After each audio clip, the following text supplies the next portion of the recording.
Almighty Allah's grace, we have not only managed to control the virus, stabilize our economy, but most importantly, we have been able to protect the poorest segment of the society from the worst fallout of the lockdown. Today, Pakistan's response is cited among the success stories in controlling and responding to the pandemic. However, we are still not out of the woods, like no country is out of the woods today.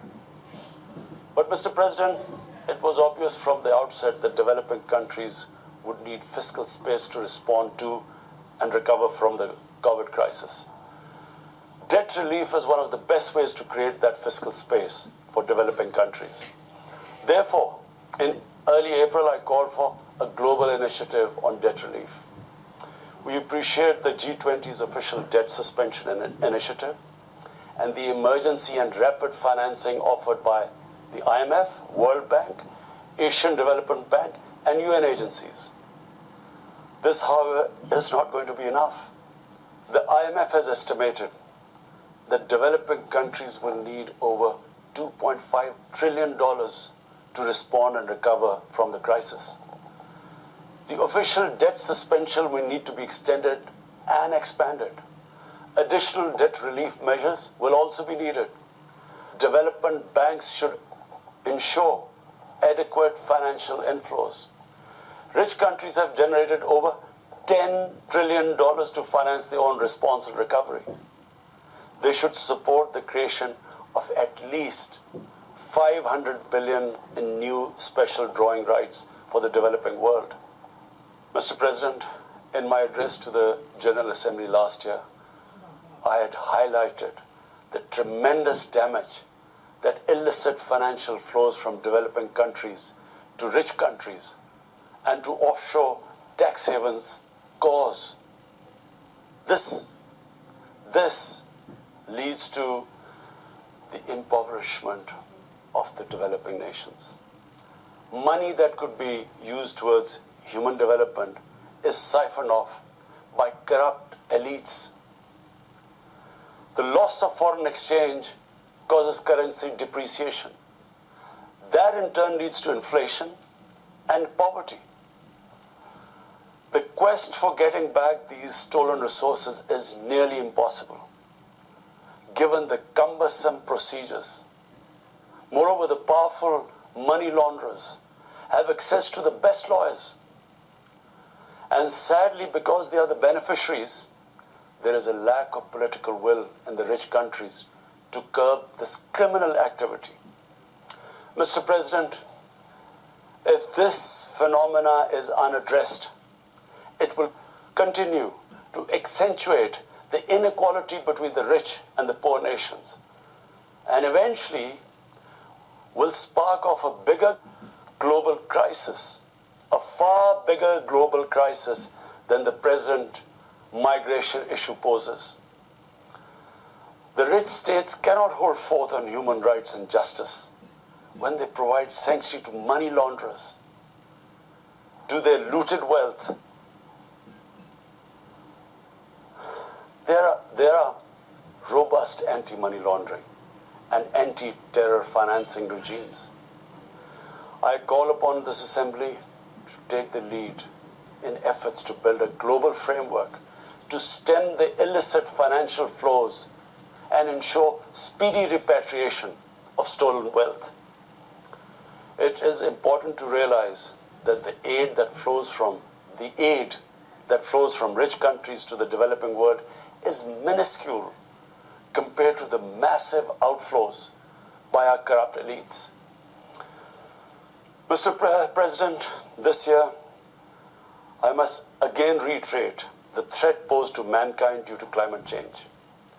Unprecedented fires in Australia, Siberia, California, Brazil. Unprecedented floodings in various parts of the world. Record temperatures, even in the Arctic Circle. This should make all of us worried for our future generations. Commitments made through the Paris agreements must be fulfilled. In particular, the commitment to mobilize $100 billion annually as climate finance. Pakistan Pakistan's contribution to carbon emissions is minimal, but it is one of those countries most affected by climate change.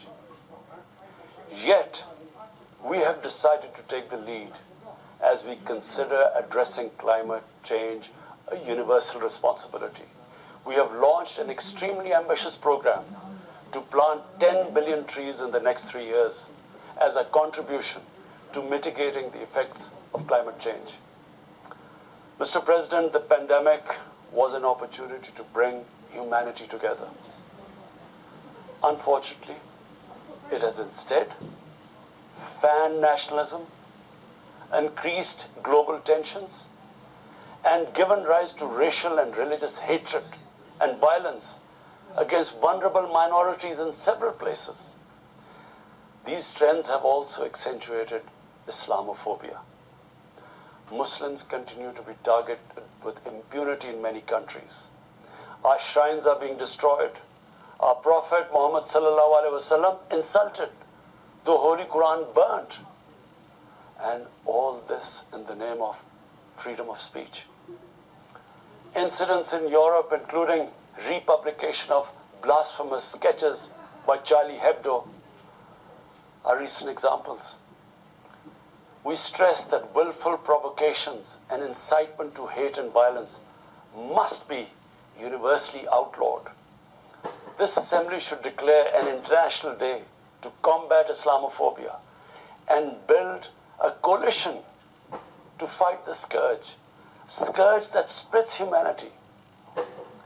Mr. President, the one country in the world today where I'm sad to say the state sponsors Islamophobia, and that is India. The reason behind this is the RSS ideology that unfortunately rules India today. This extremist ideology was founded in the 1920s. The RSS founding fathers were inspired by the Nazis, and they adopted their concepts of racial purity and supremacy. While the Nazis' hate was directed at the Jews, the RSS directs it towards the Muslims and to a lesser extent, the Christians. They believe that India is exclusively for Hindus and others are not equal citizens. The secularism of Gandhi and Nehru has been replaced by the dream of creating a Hindu Rashtra by subjugating, even cleansing, India's 200 million Muslims and other minorities. In 1992, the RS destroyed the Babri Masjid. In 2002, some 2,000 Muslims were slaughtered in Gujarat, and this was under the watch of Chief Minister Modi. In 2007, over 50 Muslims were burnt alive by RSS arsonists aboard the Samjhauta Express train. In Assam, around 2 million Muslims face the prospects of being arbitrarily stripped of their nationality through the adoption of discriminatory laws. There are reports of large concentration camps being filled by Muslim Indian citizens. Muslims were falsely blamed, vilified, and victimized for spreading the coronavirus. They were denied medical attention on many occasions. Their businesses were boycotted. Cow vigilantes attack and kill Muslims with impunity. Last February, Muslims faced targeted killings with police complicity in New Delhi. Mass registrations in the past have often been a precursor to genocide. For example, the Nuremberg laws in Germany in 1935, and then in 1982 in Myanmar. The Hindutva ideology is set to marginalize almost 300 million human beings, Muslims, Christians, and Sikhs. This is unprecedented in history, and this does not augur well for the future of India. As we all know that marginalization of human beings leads to their radicalization. Mr. President, for over 72 years, India has illegally occupied Jammu and Kashmir against the wishes of the Kashmiri people and in blatant violation of the resolutions of the Security Council and indeed its own commitments to the people of Kashmir. On 5th August last year, India illegally and unilaterally sought to change the status of the occupied territories and deployed additional troops, bringing the total number to 900,000, to impose a military siege on 8 million Kashmiris. All Kashmiri political leaders were incarcerated. About 13,000 Kashmiri youth were abducted and thousands tortured. A complete curfew was imposed, accompanied by a total communications blackout. Indian occupation forces have used brute force, including pellet guns against peaceful protesters, imposed collective punishments, including the destruction of entire neighborhoods, and extrajudicially murdered hundreds of innocent young Kashmiris in fake encounters, refusing even to hand over their bodies for burial. The Kashmiri media and those daring to raise their voice are being systematically harassed and intimidated through the use of draconian laws. All of this is well documented in the reports of the United Nations High Commissioner for Human Rights, communications from the Special Rapporteurs of Human Rights Council, statements from human rights and civil society organizations. The international community must investigate these grave violations and prosecute the Indian civil and military personnel involved in state terrorism and serious crimes against humanity being perpetrated, I'm sad to say, with complete impunity. The objective of this brutal campaign is to impose what the RSS BJP regime has itself called the final solution for Jammu and Kashmir. To this end, the military siege is being followed by moves to change the demographic structure of the occupied territory. This is an attempt to obliterate the distinct Kashmiri identity in order to effect the outcome of a plebiscite envisaged in the UN Security Council resolutions.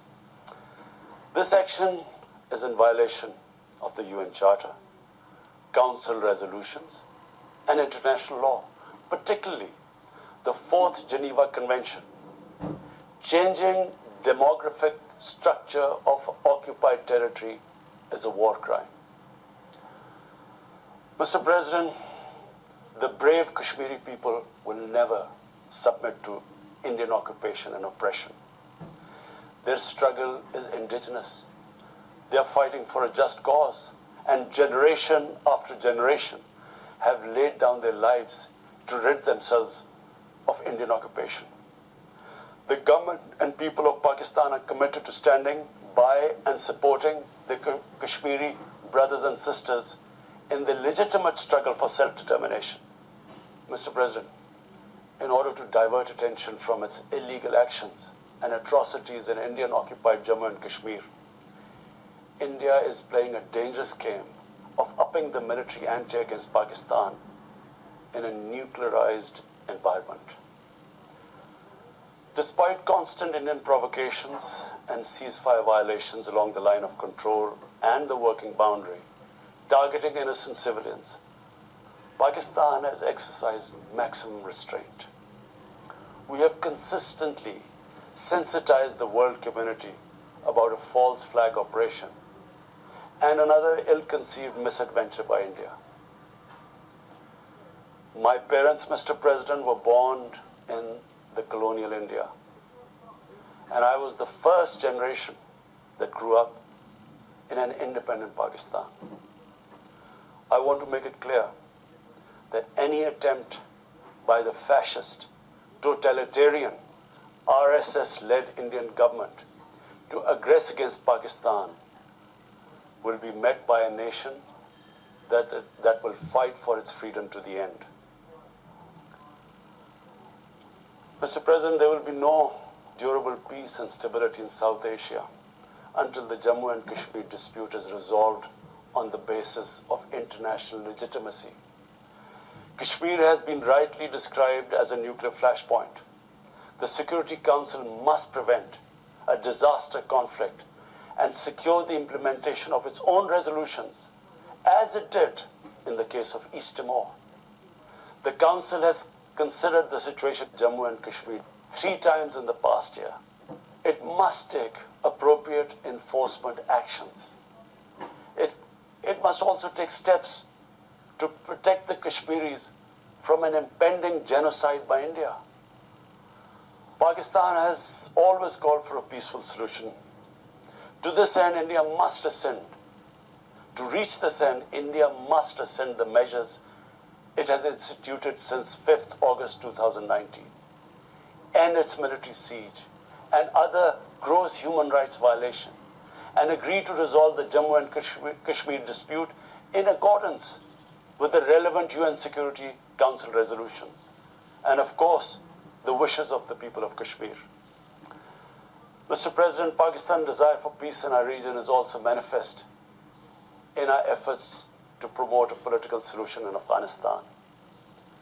I have consistently maintained over the past 2 decades that there is no military solution to the conflict in Afghanistan. The only way forward was and is a political settlement, which involves the full spectrum of Afghanistan's political actors.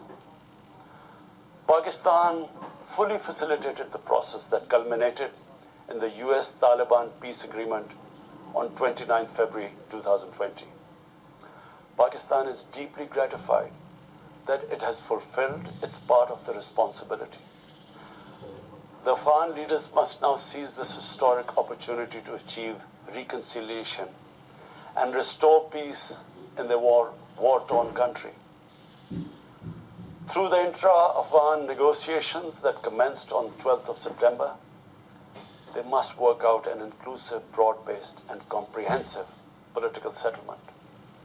The process must be Afghan-led and Afghan-owned, and without any interference or outside influence. Early return of Afghan refugees must be part of this political solution. After almost 2 decades of war, it is imperative not to allow spoilers within and outside Afghanistan to subvert the peace process. Peace and stability in Afghanistan will open new opportunities for development and regional connectivity. Mr. President, Palestine remains a festering wound. A just and lasting settlement is indispensable for the Middle East and actually the world. Illegal annexations of Palestinian territory, the building of illegal settlements, and the imposition of inhuman living conditions on the Palestinian people, especially in Gaza, cannot bring peace to a troubled region. Pakistan continues to support a 2-state solution in line with the UN General Assembly and Security Council resolutions within the international agreed parameters, and they are pre-1967 borders, and Al-Quds, Al-Sharif as the capital of a united, contiguous, and independent Palestinian state. Mr. President, the United Nations remains the best legitimate avenue for collective action in managing international conflicts, fostering peace and security, promoting equitable development, and addressing global problems. I urge the Secretary General to take the lead in preventing global conflicts. He should convene summit-level meetings to address regional hotspots and resolve outstanding disputes. The United Nations should be made fully responsive to the challenges of our times. A comprehensive reform of the United Nations, including the Security Council, is essential to promote greater democracy, accountability, transparency, and efficiency. Pakistan will continue to participate actively in this process and endeavor with other member states to build a world where conflict is outlawed and equitable prosperity for all pursued in conditions of peace and security. I thank you.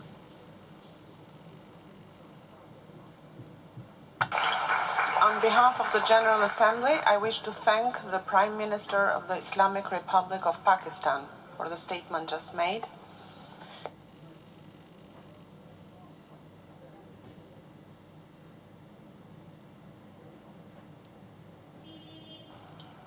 The Assembly will hear an address by His Excellency Narendra Modi, Prime Minister of the Republic of India.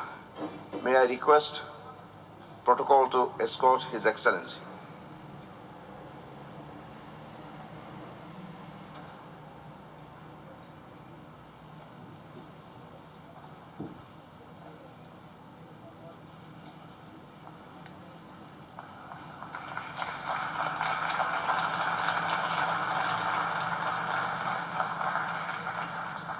I have great pleasure in welcoming His Excellency Narendra Modi, Prime Minister of the Republic of India. I invite him to address the General Assembly. नमस्कार साथियों, His Excellency Abdulla Shahid जी, आपको अध्यक्ष पद संभालने की हार्दिक बधाई। आपका अध्यक्ष बनना सभी विकासशील देशों और विशेषकर स्मॉल आइलैंड डेवलपिंग स्टेट्स के लिए बहुत गौरव की बात है। अध्यक्ष महोदय, गत 1.5 वर्ष से पूरा विश्व 100 साल में आई सबसे बड़ी महामारी का सामना कर रहा है। ऐसी भयंकर महामारी में जीवन गंवाने वाले सभी लोगों को मैं श्रद्धांजलि देता हूं और परिवारों के साथ अपनी संवेदनाएं व्यक्त करता हूं। अध्यक्ष महोदय, मैं उस देश का प्रतिनिधित्व कर रहा हूं जिसे मदर ऑफ डेमोक्रेसी का गौरव हासिल है।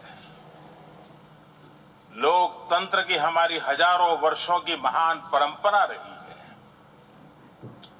इस 15 अगस्त को भारत ने अपनी आजादी के 75वें साल में प्रवेश किया है। हमारी विविधता हमारे सशक्त लोकतंत्र की पहचान है।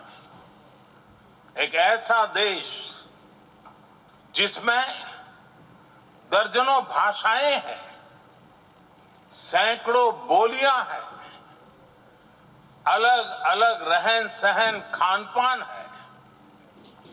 ये वाइब्रेंट डेमोक्रेसी का बेहतरीन उदाहरण है। ये भारत के लोकतंत्र की ताकत है कि एक छोटा बच्चा जो कभी एक रेलवे स्टेशन के टी स्टॉल पर अपने पिता की मदद करता था, वो आज चौथी बार भारत के प्रधानमंत्री के तौर पर यूएनजीए को संबोधित कर रहा है।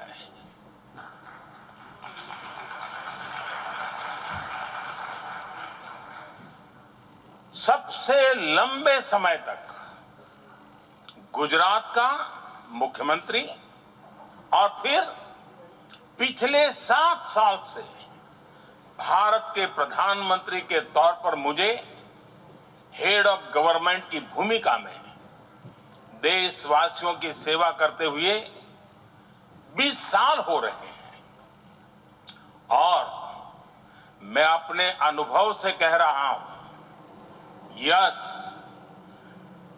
Democracy can deliver.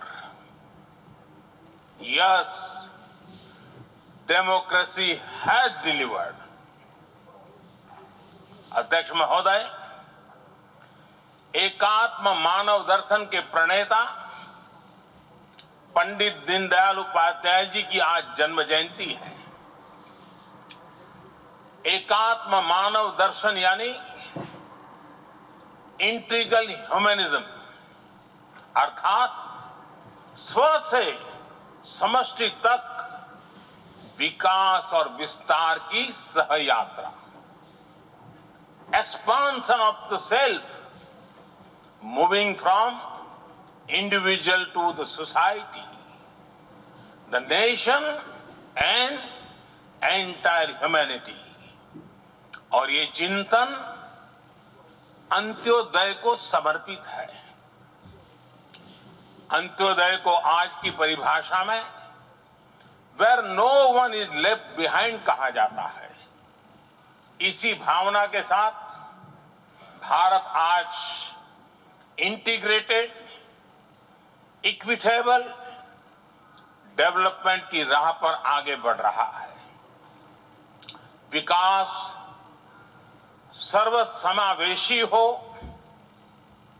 सर्वस्पर्शी हो, सर्वव्यापी हो, सर्वपोषक हो, यही हमारी प्राथमिकता है। बीते 7 वर्षों में भारत में 43 करोड़ से ज्यादा लोगों को बैंकिंग व्यवस्था से जोड़ा गया है, जो अब तक इससे वंचित थे। आज 36 करोड़ से अधिक ऐसे लोगों को भी बीमा सुरक्षा कवच मिला है, जो पहले इस बारे में सोच भी नहीं सकते थे। 50 करोड़ से ज्यादा लोगों को मुफ्त इलाज की सुविधा देकर भारत ने उन्हें क्वालिटी हेल्थ सर्विस से जोड़ा है। भारत ने 3 करोड़ पक्के घर बनाकर बेघर यानी होमलेस परिवारों को होम ओनर्स बनाया है। अध्यक्ष महोदय, प्रदूषित पानी भारत ही नहीं, पूरे विश्व और खासकर गरीब और विकासशील देशों की बहुत बड़ी समस्या है।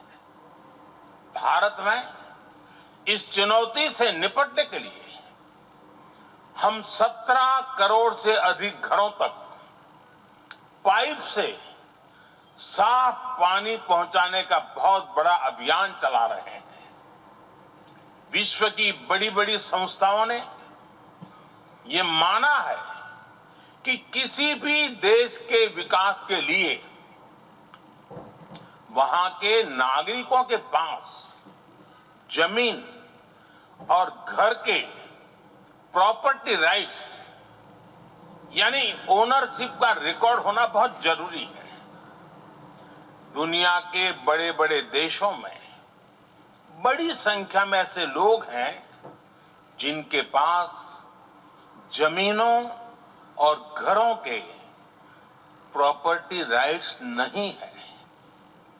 आज हम भारत के 6 लाख से अधिक गांवों में ड्रोन से मैपिंग कराकर करोड़ों लोगों को उनके घर और जमीन का डिजिटल रिकॉर्ड देने में जुटे हैं। ये डिजिटल रिकॉर्ड प्रॉपर्टी पर विवाद कम करने के साथ ही access to credit, bank loan तक लोगों की पहुंच बढ़ा रहा है। अध्यक्ष महोदय, आज विश्व का हर 6ठा व्यक्ति भारतीय है। जब भारतीयों की प्रगति होती है तो विश्व के विकास को भी गति मिलती है। When India grows, the world grows. When India reforms, the world transforms. Bharat में हो रहे साइंस और टेक्नोलॉजी आधारित इनोवेशंस विश्व की बहुत मदद कर सकते हैं। हमारे टेक सॉल्यूशंस का स्केल और उनकी कम लागत दोनों अतुलनीय है। हमारे यूनिफाइड पेमेंट इंटरफेस यूपीआई आज भारत में हर महीने 350 करोड़ से ज्यादा ट्रांजैक्शन हो रहे हैं। भारत का वैक्सीन डिलीवरी प्लेटफॉर्म कोविन एक ही दिन में करोड़ों वैक्सीन डोज लगाने के लिए डिजिटल सपोर्ट दे रहा है।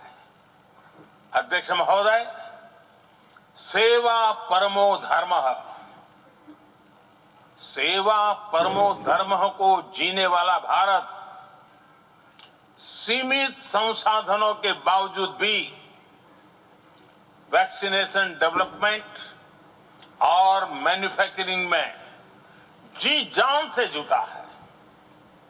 मैं यूएनजीए को ये जानकारी देना चाहता हूं कि भारत ने दुनिया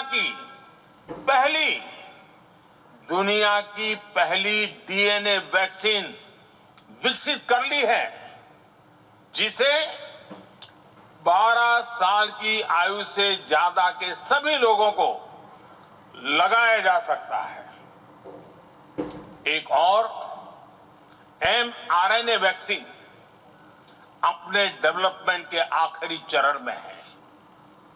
भारत के वैज्ञानिक कोरोना की एक नेजल वैक्सीन के निर्माण में भी जुटे हैं।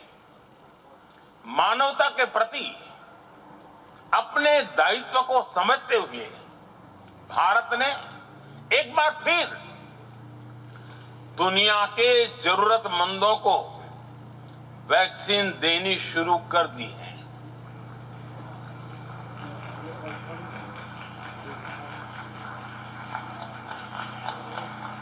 मैं आज दुनिया भर के वैक्सीन मैन्युफैक्चरर्स को भी आमंत्रित करता हूं, कम मेक वैक्सीन इन इंडिया। अध्यक्ष महोदय, आज हम सब जानते हैं कि मानव जीवन में टेक्नोलॉजी का कितना महत्व है, लेकिन बदलते हुए विश्व में टेक्नोलॉजी विथ डेमोक्रेटिक वैल्यूज, ये सुनिश्चित करना भी आवश्यक है।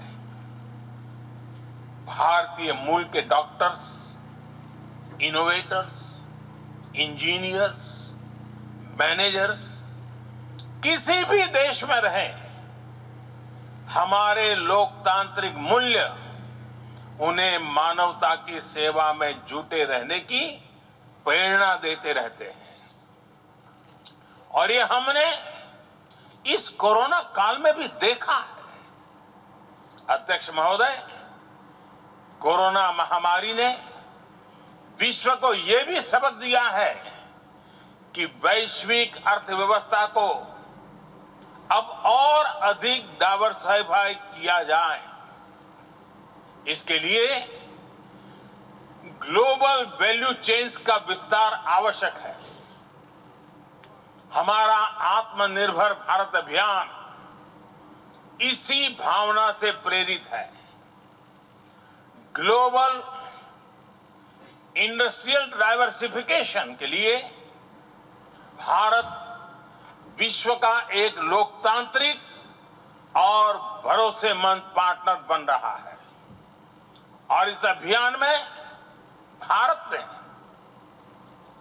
इकोनॉमी और इकोलॉजी दोनों में बेहतर संतुलन स्थापित किया है।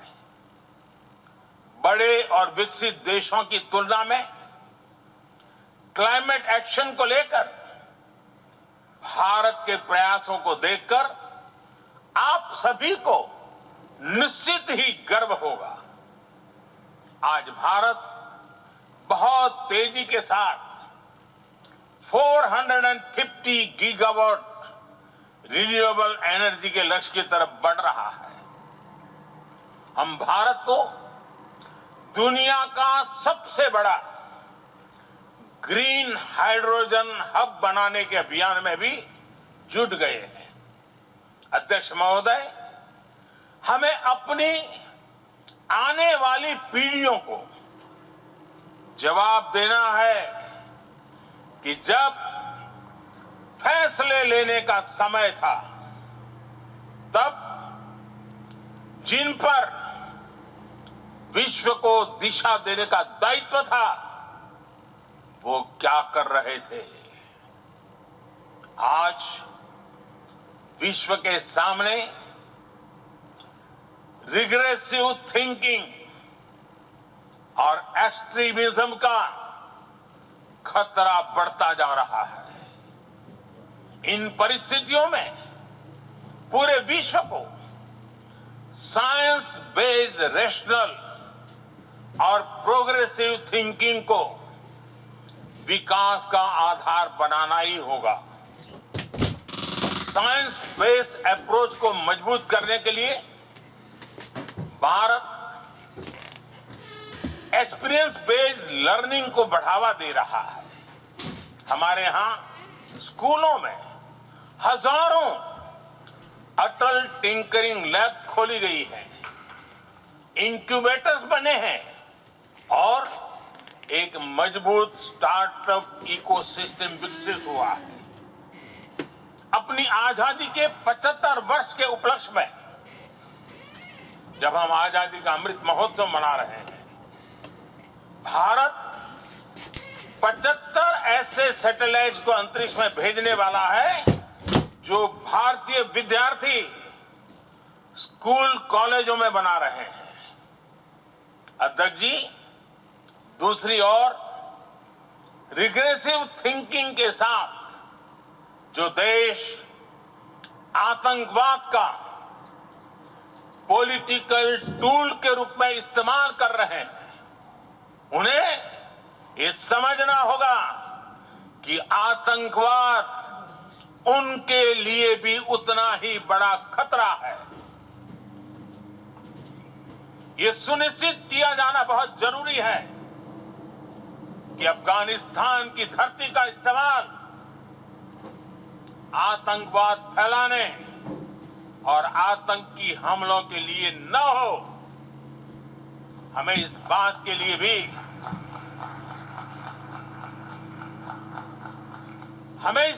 लिए भी सतर्क रहना होगा कि वहां की नाजुक स्थितियों का कोई देश अपने स्वार्थ के लिए एक टूल की तरह इस्तेमाल करने की कोशिश न करें।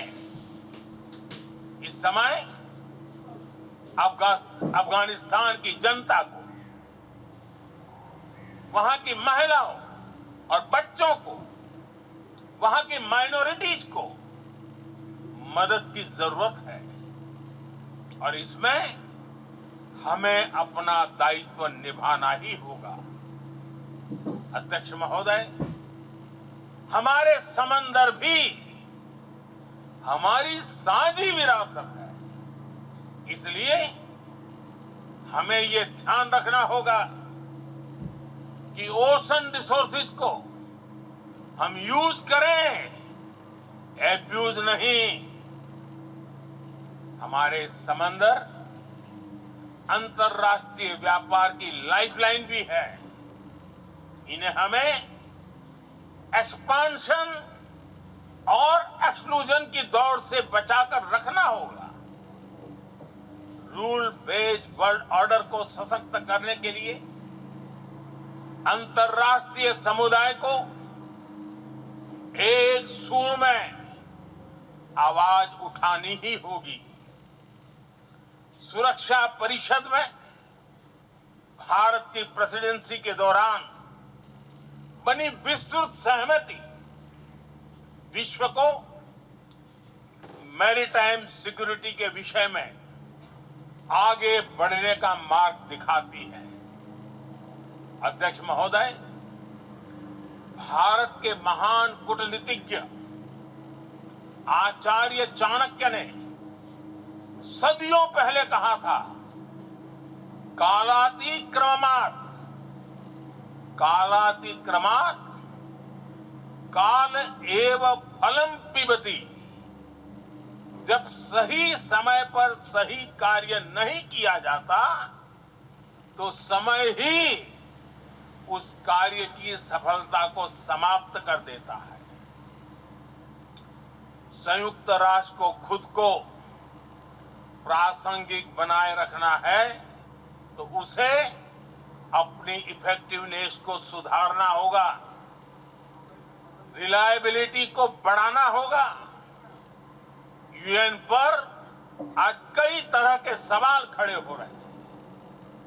इन सवाल को हमने क्लाइमेट क्राइसिस में देखा है, कोविड के दौरान देखा है, दुनिया के कई हिस्सों में चल रही प्रॉक्सी वॉर, आतंकवाद और अभी अफगानिस्तान के संकट ने इन सवालों को और गहरा कर दिया है। कोविड के ओरिजिन के संदर्भ में और ease of doing business ranking को लेकर वैश्विक गवर्नेंस से जुड़ी संस्थाओं ने दशकों के परिश्रम से बनी अपनी विश्वसनीयता को नुकसान पहुंचाया है। यह आवश्यक है कि हम यूएन को ग्लोबल ऑर्डर, ग्लोबल लॉज और ग्लोबल वैल्यूज के संरक्षण के लिए निरंतर सुदृढ़ करें। मैं नोबेल पुरस्कार विजेता गुरुदेव रविंद्रनाथ टैगोर जी के शब्दों के साथ अपनी बात समाप्त कर रहा हूं। शुभो कर्मपोथे, शुभो कर्मपोथे, ধরো নির্ভয় গান। সব দুর্বল সন্ন্যাস হোক অবসাन। अर्थात अपने शुभ कर्म पथ पर निर्भीक होकर आगे बढ़ो, सभी दुर्बलताएं और शंकाएं समाप्त हो। ये संदेश आज के संदर्भ में संयुक्त राष्ट्र के लिए जितना प्रासंगिक है उतना ही हर जिम्मेदार देश के लिए भी उतना ही प्रासंगिक। मुझे विश्वास है हम सबका प्रयास विश्व में शांति और सौहार्द बढ़ाएगा, विश्व को स्वस्थ, सुरक्षित और समृद्ध बनाएगा। इन्हीं शुभकामनाओं के साथ बहुत बहुत धन्यवाद। नमस्कार।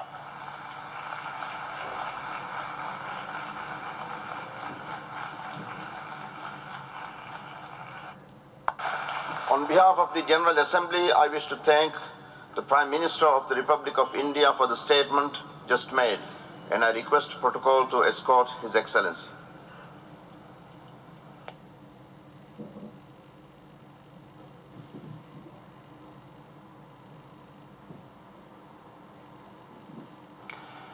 The Assembly will hear an address by His Excellency Muketsi Mayoro, Prime Minister of the Kingdom of Lesotho.